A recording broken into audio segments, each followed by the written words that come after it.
We have 2 units left. I guess when I do that, it makes it look like 4. We have 2 units left, and we start this one with Western European democracies. I know that is an exciting title. There's something on my screen. Clean it off. But that's kind of where we are. I got to think of a better title right now. Yeah, so basically this section is going to look at, well, you know, what is happening to Western Europe post Versailles, right? The Treaty of Versailles has been signed. All of its punches have been put on Germany's face. So what happens to particularly Germany, but also France and Britain a little bit after that that treaty? I'm here with the NCAA tournament bracket. This is my pride and joy, this dry erase board that I have. And I'm very excited because, as you can see, Kentucky has, I feel like a weatherman here, a very easy path to the Final Four. Let's see if they do that. Maybe by the time you watch this, you'll be able to know whether or not I'm still happy or I'm sad and very sad and more sad. So, let's do this. German propaganda after the Treaty of Versailles here. Okay, it's written in German, so I took the liberty to translate for you. But in any case, this is, in red was the German state before the Treaty of Versailles and before World War I. But it took so much land away, including Alsace-Lorraine here in southwestern, let me get my pen here. Here we go. Alsace-Lorraine, which is right here. Going to France, the Saar, the coal mining areas here that also went to France. This area goes to the new independent Poland. This goes to the new independent Czechoslovakia. Again, we'll have to take a look at another map kind of to show the difference plus and minus before and after the war. But all these lands are taken away. So these places, lost but not forgotten country. Into the heart you are to dig yourself these words as into stone, which we have lost may not truly be lost. Which tells us that even though Germany has lost these territories for now, perhaps one day they will gain them back. So that's something that we need to consider, is that even though they've been kicked in the face here and have lost all of these lands due to the treaty, perhaps they're not gone. Perhaps they're just occupied until the Germans can come back and be strong again. So it's something to consider going forward. So where are we at this point? If you look in the background here, this is a picture of, or a drawing of some golem-looking creature sucking the blood out of a woman. And basically, this is a metaphor for the Treaty of Versailles sucking the blood out of Germany. Because the new German government, the Weimar Republic, Weimar is a city in southwestern Germany, this is their new government. So it's moved out of Berlin, and it's going to be sent to Weimar, and it'll be a republic. So you'll have a president and a legislature called the Reichstag. So it looks very much Western European, and it is controlled primarily by the SPD. So we've seen the Social Democrats before, and now they are in charge. But a lot of Germans are going to really despise this Weimar Republic because they signed the Versailles Treaty. They're like, okay, they had no choice. Pending future invasion, the French and British could have invaded and occupied Germany if they didn't sign it, as they lost the war. So they really didn't have a choice. So they signed the treaty, accept the terms of it, but they are crippling terms. If you go back to 12.3 and look at all the things that happened, 100,000 troops, 6 ships, no air force, reparations, losing colonies, losing territory, have to accept full blame for starting the war. All of these things are absolutely devastating, and the Germans come to call this move of accepting the treaty the diktat, or the stab in the back, where they see that their government, the Weimar Republic, has betrayed the German people from the very beginning. So it's something that is very much a problem for the German Weimar Republic to get the German people's confidence, because right away they have signed a treaty which cripples the German people. And one of those things that have to be considered going forward is what will happen if the Germans don't pay. Remember, they're having to pay money to rebuild their country, obviously, but also to pay reparations to France, Britain, and all the Allied countries. And it was the total money was absolutely ridiculous. So fast forward 3.5 years to 1923, and we have a crisis develop in an area called the Ruhr. The Ruhr. The Ruhr. Ruhr. The Ruhr.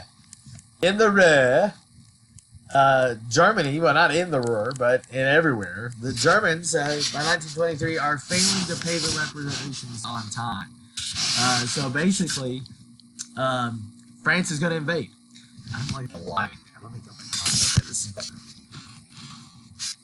So the French army invades. They invade and occupy the Ruhr, and basically give the idea that, hey, Germany, if you're not going to pay your reparations, well, we're going to chop off a bit of your land. Of course, they went through the Rhineland, which had been demilitarized, this area right here, where there's no German presence at all. So the French go into the Ruhr. Well, the Weimar Republic says, there's Weimar in central Germany, not southwestern. The Weimar Republic tells the citizens of the Ruhr, stop working. Limit your productivity.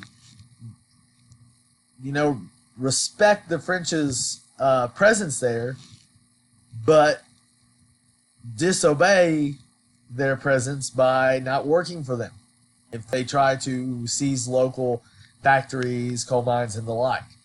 And this actually works. A general strike works, and it forces the French to withdraw a little bit later because there's really nothing that's getting done that's productive for the French. So they withdraw, but this does show, this whole episode shows that the French, at least early on, are willing to take action on the terms of the treaty not being fulfilled. Now, we don't know if that's going to stay that way, but at least here at the beginning, France shows that, and it also shows that Germany is having problems paying the reparations. So the Germans are like, you know what? What could we possibly do to try and like solve this problem so it doesn't happen in the future? Oh, I know. Let's make more money. Let's literally print more money so that we have more money to pay reparations.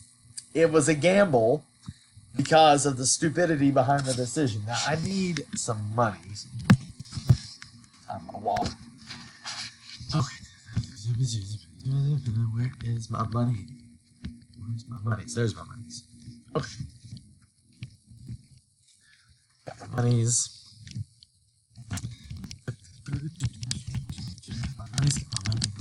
My monies. Alright.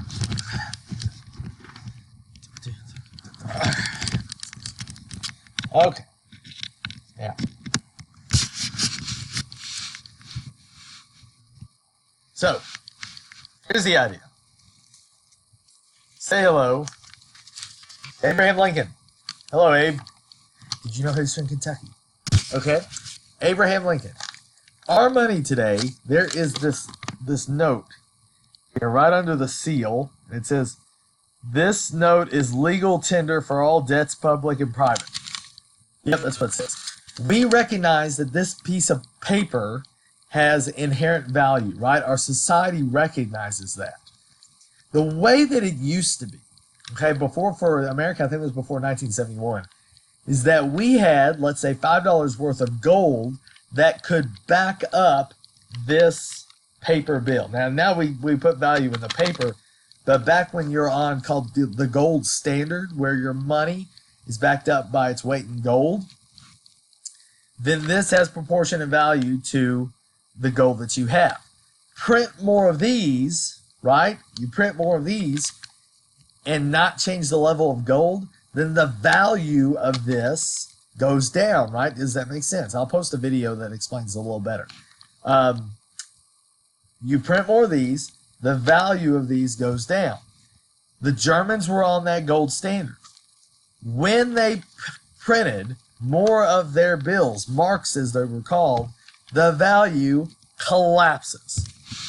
And we are talking about absolute runaway inflation, because if the value of one of these collapses, right, then you got to have more of them to buy the same kind of good, right? So prices are going to go up. And the scenes that you see in Germany of children playing with marks in the streets, of men carrying wheelbarrows of cash to buy a loaf of bread is insane. And think, if you have, let's say, 200 marks in the bank, and all of a sudden the value of those marks goes down, what you could have bought with 200 marks before, now you can't buy with 200 marks.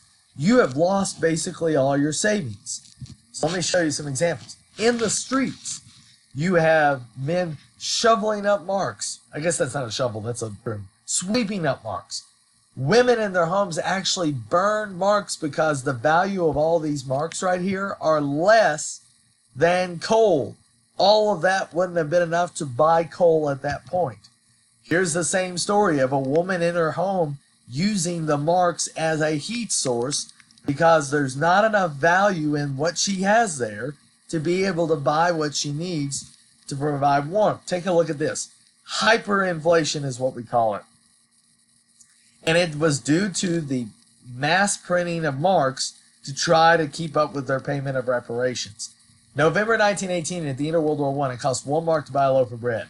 Go 5 years later, it cost 200 billion, that's with a B, billion marks to buy a loaf of bread.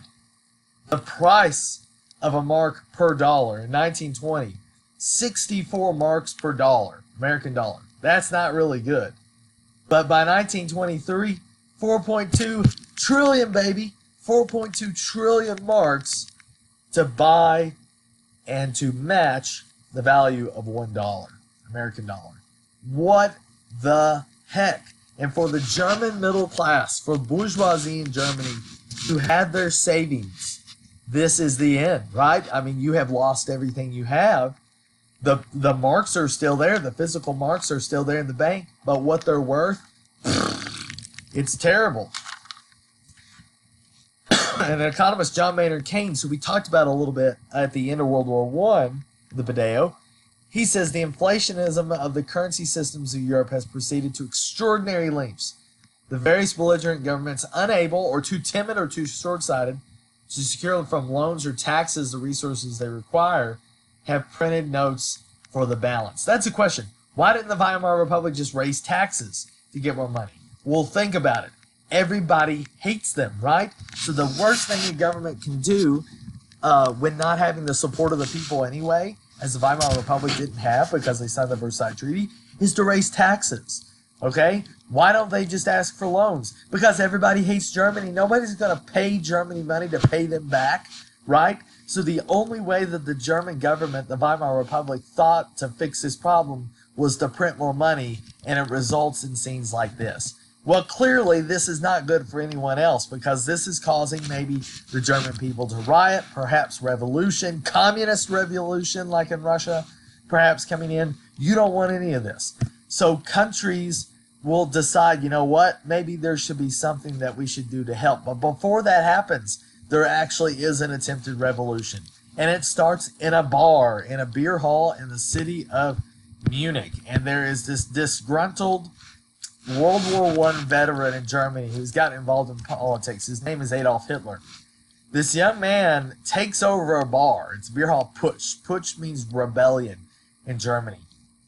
He takes over a bar and tries to lead a revolution in the city of Munich, but fails to lead a takeover in that state of Bavaria, which is the area of Germany this is in. Basically, the local police like double-cross him, and they throw him in jail. So here's this young Hitler, who's thrown in jail. He's put in jail for 9 months for this attempted takeover. It's actually a very light sentence. And while in jail, writes his memoir, Mein Kampf, meaning My Struggle. And we'll come back to that at a later point. But just know that Hitler makes his political appearance here as part of this fledgling Nazi party in the context of trying to offer a solution to the problems of hyperinflation. It's something to consider later on. Again, this event is called the Beer Hall Putsch, which is Hitler's attempt to lead a takeover of the German state. So there you go. Now, is there hope, right, for Europe, for Germany in particular? Why, yes, and it comes in the presence of the United States. the U.S. implements what's called the Dawes Plan, in which they restructure the German debt payments. They see what's happening with hyperinflation, and they say, you know what? This sucks. We need to do something to make this situation a little bit more stable. So what the United States comes up with is a plan in which the U.S. gives Germany money. Okay? They give Germany money. Then Germany takes that money, and then they pay France and Britain, and then France and Britain will pay that money as a loan back to the U.S. All the while, at each stop, the money picks up interest. For the U.S., then, we make some money from the deal.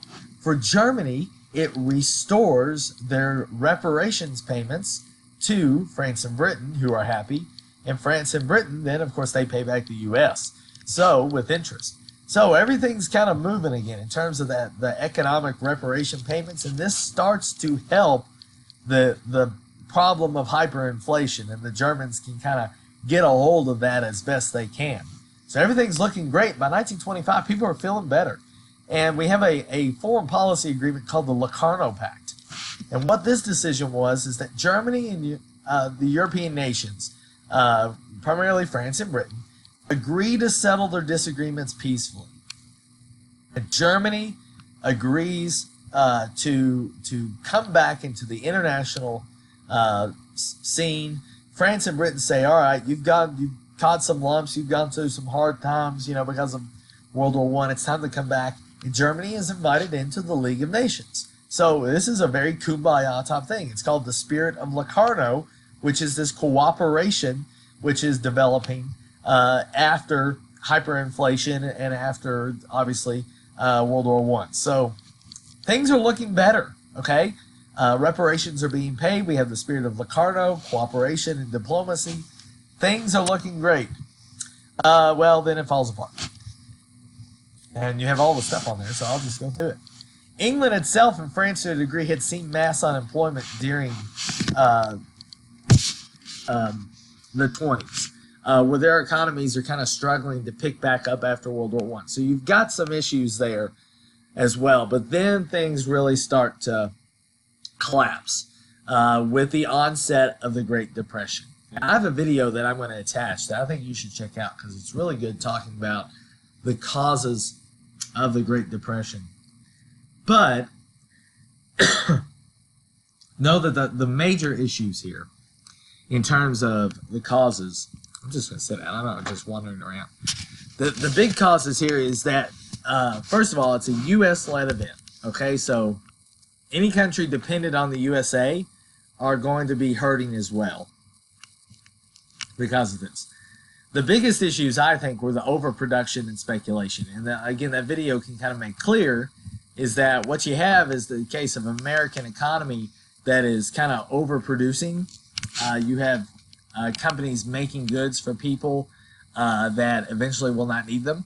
And then you'll have people paying for and buying and spending with money that they don't have. They use credit. And banks are using credit really for the first time on a widespread scale. So all those things are going to combine to basically create economic disaster. So again, check out the video that I post about the Great Depression because it explains those causes a lot better than I can at this point. In any case, the effects are huge. The Great Depression is going to end the Dawes Plan. It ends the loans to Europe. That's going to stall out reparations payments and stall out the German economy again.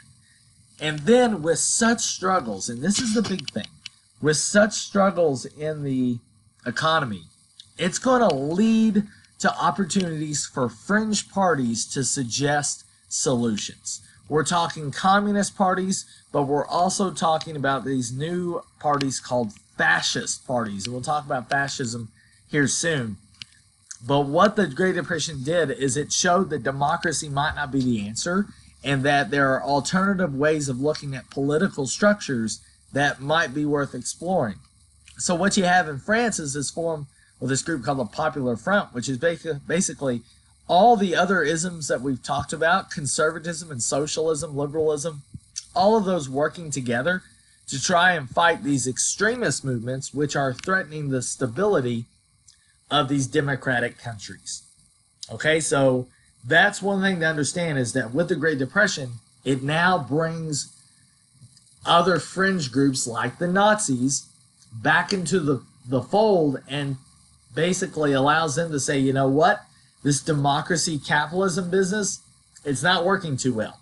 Let us show you a better way. And communism also will be doing that too. Remember, the Soviet Union is doing their communist thing. So now communists in Germany and France and England, the United States, and other places will say, you know what? Capitalism caused this Great Depression. Let me show you another way out. And then by 1932, take a look at here. This is, again, fodder for these extremist groups, because you've got, in many places, a quarter of the population without jobs. And in many cases, an eighth to a quarter that don't have a lot of workers. So it's really, really big trouble, and it's going to give that instability, is going to give those extremist movements an opportunity to pop up. I want to keep them known. So again, it sucks, right? It's a bad situation throughout for the Weimar Republic. It looks like it's solved with the Dawes Plan and the spirit of Locarno, but that ends. And I'm just going to turn around in circles now. Whoa, man, I'm dizzy.